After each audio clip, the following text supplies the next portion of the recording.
રોજ સવારે ઉઠીને આટલું તો કરવાનું જ. શું? સવારે ઉઠીને ભગવાનનું નામ લઈએ અને સૂરજના દર્શન કરીએ ત્યારે એ જોવાનું કે સૂરજમાં કેટલી તાકાત છે, કેટલી શક્તિ છે, અને એ પણ અવિરતપણે. એણે કદી ઉગવાનું છોડ્યું છે? નહીં ને.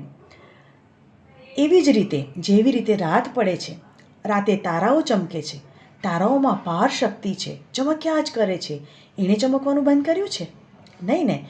તો પછી આપણે શું કામ અટકીએ છીએ? આપણે શું કામ આગળ નથી વધતા? આપણે શું કામ થાકી જઈએ છીએ? આપણે શું કામ હારી જઈએ છીએ? કદી હારવું નહીં. અવિરતપણે સૂરજ અને તારાની જેમ ચાલ્યા જ કરવું, અને જ્યાં સુધી સફળતા ના મળે ત્યાં સુધી ચાલવું. અરે, સફળતા મળ્યા પછી પણ એને અવિરત સંભાળવા માટે ચાલતા જ રહેવું. બરાબર ને?